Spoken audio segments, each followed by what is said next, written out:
समुद्र की ठंडी हवा जब सुबह सुबह धरती को छूती थी तो एक पवित्र नगर जाग उठता था। जगन्नाथपुरी। यह कोई साधारण जगह नहीं थी। लोग दूर दूर से आते थे क्योंकि यहाँ बीचों बीच खड़ा था भव्य जगन्नाथ का मंदिर। कहा जाता था, यहाँ भगवान सिर्फ विराजते नहीं, यहाँ भगवान रहते हैं। सुबह मंदिर की पहली घंटी से पूरे नगर की नींद खुलती थी। शाम को महाआरती के बिना यहाँ किसी का दिन पूरा नहीं होता था। राजा नंगे पांव दर्शन करने आता था। पुजारी गर्व से कहते थे, जब तक जगन्नाथ यहाँ है, जगन्नाथपुरी को कोई छू नहीं सकता।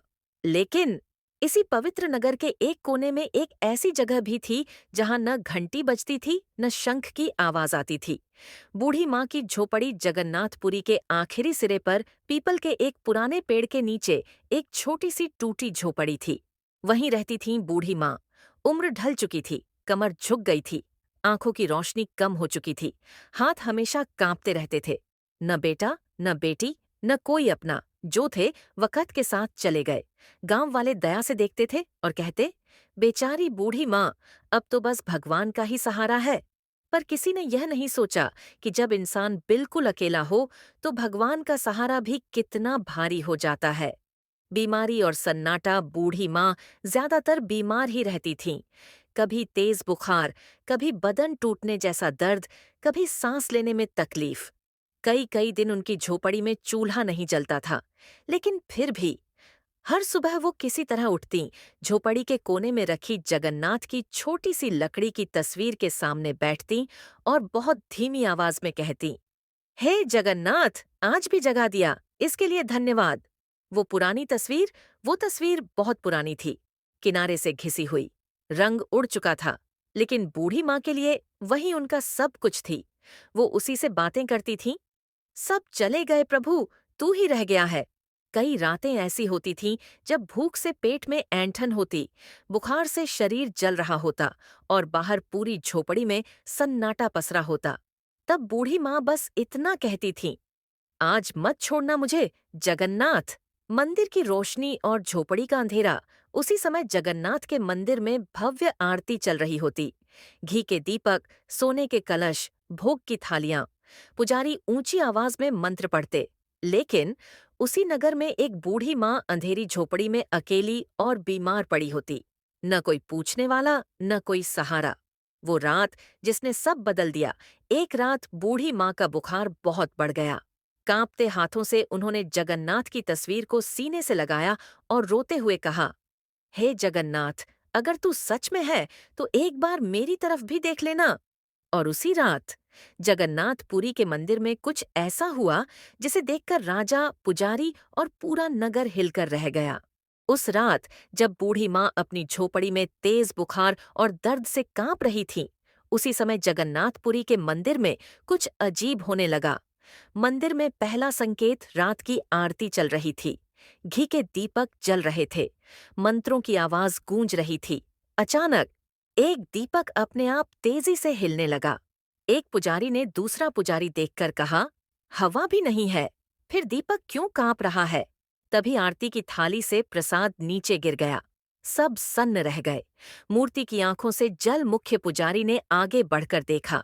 जगन्नाथ की आंखों से हल्की सी नमी टपक रही थी। पुजारी कांपते स्वर में बोले, महाराज, यह साधारण संकेत नहीं है। राजा का सपना। उसी रात जगन्नाथपुरी के राजा को एक भयानक सपना आया। उन्होंने देखा एक अंधेरी झोपड़ी, एक बूढ़ी औरत जमीन पर पड़ी रो रही है। वह बार बार कह रही है, मेरा कोई नहीं है। और तभी एक आवाज गूंजी, अगर मेरी माँ रो रही है तो मेरा मंदिर व्यर्थ है। राजा घबराकर उठ बैठे। उनका पूरा शरीर पसीने से भीग चुका था। सभा और चिंता। सुबह होते ही राजा ने सभी पुजारियों को बुलाया। राजा बोले, आज रात कुछ अनिष्ट होने वाला है। मुझे जगन्नाथ की चिंता हो रही है। मुख्य पुजारी ने सिर झुकाकर कहा, महाराज, शायद भगवान किसी पुकार से व्याकुल हैं। सभा में सन्नाटा छा गया। उधर झोपड़ी में, उधर बूढ़ी माँ की हालत और बिगड़ गई थी। पानी का एक घूंट भी गले से नीचे नहीं उतर रहा था। उन्होंने कांपते हाथों से जगन्नाथ की लकड़ी की तस्वीर को छुआ और कहा, हे जगन्नाथ, अगर अब भी तू नहीं आया तो शायद कल मैं न रहूं। उनकी आंखों से आंसू बहते रहे। जगन्नाथ का निर्णय उसी क्षण मंदिर में एक तेज प्रकाश फैला। पुजारी पीछे हट गए और तब जगन्नाथ ने स्वयं से कहा, जिसने मुझे दिल से पुकारा उसे अकेला छोड़ दूं तो भगवान कहलाने का क्या अर्थ। अगर मेरी माँ झोपड़ी में है तो मेरा स्थान भी वहीं है। अंतर्ध्यान आधी रात को मंदिर में एक पल के लिए पूरा प्रकाश बुझ गया और जब दीपक दोबारा जले, जगन्नाथ की मूर्ति अपनी जगह नहीं थी। पूरे जगन्नाथपुरी में हड़कंप सुबह, घंटी बजी, शंख फूंका गया, लेकिन भगवान गायब थे। पुजारी जमीन पर बैठ गए, राजा स्तब्ध खड़े रह गए, पूरा नगर गूंज उठा, जगन्नाथ कहाँ गए। और उसी समय जगन्नाथपुरी के एक कोने में बूढ़ी माँ की झोपड़ी के बाहर किसी के कदमों की आवाज आई। थक थक। बूढ़ी माँ ने मुश्किल से आंखें खोलीं। दरवाजे पर एक 15 साल का साधारण सा लड़का खड़ा था। उसकी आंखों में अजीब शांति थी। वह बोला, माँ, क्या मैं अंदर आ सकता हूँ? दरवाजा खोला। सामने एक करीब 15 साल का लड़का खड़ा था। साधारण कपड़े, नंगे पैर, चेहरे पर अजीब सी शांति, आंखों में अपनापन। वह झुककर बोला, माँ, मैं अनाथ हूँ, कई दिनों से भूखा हूँ, क्या मैं थोड़ी देर आपके यहाँ बैठ सकता हूँ? बूढ़ी माँ की आंखें भर आईं। उन्होंने धीरे से कहा, बेटा, मेरे पास देने को कुछ नहीं है, पर बैठ जा। पहला चमत्कार लड़का अंदर आया। जैसे ही उसने झोपड़ी में कदम रखा, बूढ़ी माँ को लगा जैसे हवा बदल गई हो। उसे लगा कि सांस पहले से थोड़ी आसान हो गई है। लड़के ने पूछा, माँ, आप बीमार लग रही हो? बूढ़ी माँ मुस्कुराई, बेटा, बीमारी तो अब मेरी साथी बन गई है। लड़का बिना कुछ कहे बाहर गया और थोड़ी देर में पानी, जड़ी बूटी और कुछ सूखा खाना ले आया। सेवा की शुरुआत उस दिन के बाद लड़का वहीं रहने लगा। हर सुबह वह झाड़ू लगाता, चूल्हा जलाता, पानी भर लाता, दवा देता और सबसे जरूरी, बूढ़ी माँ के पास बैठता। वह कहता, माँ, जब तक कोई पास बैठा हो बीमारी डरती है। बूढ़ी माँ हंस देती। बूढ़ी माँ का बदलता शरीर धीरे धीरे अजीब बात होने लगी। जिस दिन लड़का पास होता, बूढ़ी माँ का बुखार कम रहता। जिस दिन वह देर से आता, तब शरीर फिर कांपने लगता। बूढ़ी माँ कहती, बेटा, तू दवा से ज्यादा असर करता है। लड़का बस मुस्कुरा देता। माँ बेटे की बातें शाम को लड़का बूढ़ी माँ के पैर दबाता और उनसे कहता, माँ, अपनी जिंदगी सुनाओ। बूढ़ी माँ धीरे धीरे अपने दुख खोलने लगी। मेरा सब कुछ चला गया बेटा, अब बस जगन्नाथ का नाम है। लड़का चुपचाप सुनता रहता।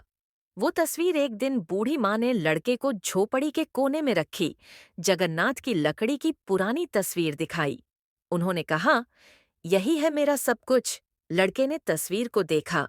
कुछ पल के लिए उसकी आंखें नम हो गईं। उसने बहुत आदर से कहा, माँ, आपने इन्हें बहुत प्यार दिया है।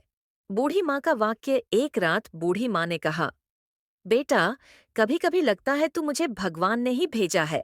लड़का धीरे से बोला, माँ, भगवान अगर कहीं मिलते हैं तो सेवा में मिलते हैं। उधर मंदिर में, उधर जगन्नाथपुरी के मंदिर में अब भी हड़कंप मचा हुआ था। राजा, पुजारी, सेवक सब परेशान थे, लेकिन किसी को यह नहीं पता था कि जिनकी तलाश हो रही है वह इस समय एक बूढ़ी माँ के पैर दबा रहे हैं। दिन बीतने लगे। झोपड़ी अब वैसी नहीं रही जैसी पहले थी। जहाँ पहले बीमारी और सन्नाटा रहता था, अब वहाँ हल्की सी हंसी और अपनापन बसने लगा था। बूढ़ी माँ की सांसें अब पहले से थोड़ी आसान थीं। बदलाव जो अनदेखा नहीं था, एक सुबह बूढ़ी माँ ने महसूस किया। आज बुखार नहीं था, आज शरीर इतना भारी नहीं लग रहा था। उन्होंने लड़के को देखा जो बाहर पानी भर रहा था। धीरे से बोली, बेटा, तू जब से आया है मेरी तकलीफ कम होने लगी है। लड़का मुस्कुराया, माँ, सेवा में दवा से ज्यादा ताकत होती है। पहला संदेह। एक दिन गांव का एक आदमी झोपड़ी के पास से गुजरा। उसने बूढ़ी माँ से कहा, माँ, मंदिर में भगवान अब तक नहीं मिले। बूढ़ी माँ चौंक गईं। उनका दिल जोर से धड़कने लगा। उन्होंने अंदर बैठे लड़के को देखा। अजीब संयोग, उसी शाम तेज बारिश शुरू हो गई। झोपड़ी की छत से पानी टपकने लगा। बूढ़ी माँ घबरा गईं। बेटा, सब भीग जाएगा।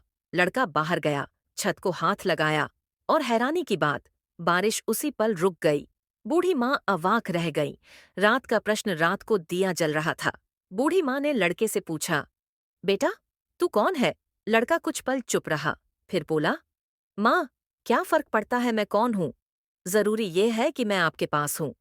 बूढ़ी माँ की परीक्षा अगले दिन बूढ़ी माँ ने जानबूझकर कहा, बेटा, अगर तू सच में भगवान का भेजा है तो आज मुझे दर्शन दे।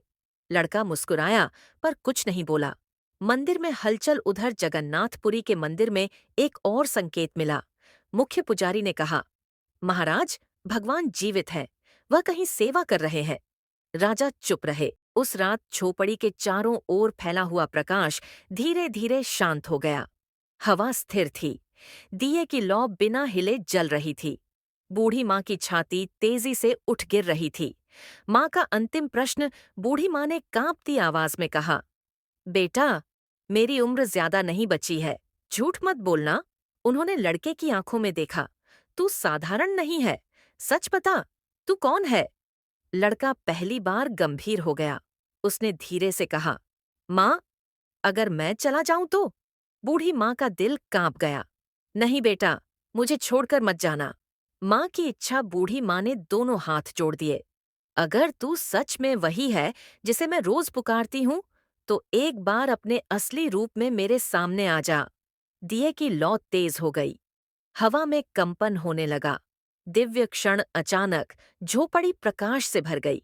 वो प्रकाश आंखों को चुभने वाला नहीं था, बल्कि आंखों को सुकून देने वाला था। लड़का धीरे धीरे उठकर खड़ा हुआ। उसका साधारण शरीर प्रकाश में घुलने लगा। जगन्नाथ का प्रकट होना अगले ही पल। वहां जगन्नाथ खड़े थे। वही विशाल आंखें, वही शांत मुस्कान, वही करुणा। बूढ़ी माँ जमीन पर गिर पड़ी। प्रभु, तुम सच में आ गए? भगवान के शब्द। जगन्नाथ ने बूढ़ी माँ को उठाया। नरम स्वर में कहा, माँ, जिसने मुझे भूखे पेट याद किया उसे मैं कैसे छोड़ देता? जिसने मुझे मंदिर से ज्यादा दिल में बसाया, उसके पास आना मेरा कर्तव्य था। बूढ़ी माँ रोती रही। माँ की शांति। बूढ़ी माँ ने जगन्नाथ के चरण पकड़ लिए। अब मुझे कुछ नहीं चाहिए प्रभु, बस यही रूप आंखों में बसा रहने दो। जगन्नाथ मुस्कुराए। माँ, अब तुझे कोई दुख नहीं छुएगा। अंतिम सांस। बूढ़ी माँ का शरीर धीरे धीरे शांत हो गया। चेहरे पर अद्भुत शांति थी, जैसे सारी पीड़ा मुस्कान में बदल गई हो। उधर जगन्नाथपुरी में उसी क्षण जगन्नाथपुरी के मंदिर में घंटी अपने आप बज उठी। दीपक जल उठे। पुजारी दौड़े। मूर्ति फिर से विराजमान थी। राजा की आंखों से आंसू बह निकले। अंतिम संदेश। अगली सुबह लोगों ने बूढ़ी माँ की झोपड़ी देखी। वहां न दुख था, न अंधेरा, बस शांति थी। और झोपड़ी के द्वार पर एक वाक्य खुदा हुआ सा लग रहा था, भगवान वहां नहीं रहते जहां सबसे ज्यादा पूजा होती है, भगवान वहां रहते हैं जहां सबसे ज्यादा जरूरत होती है।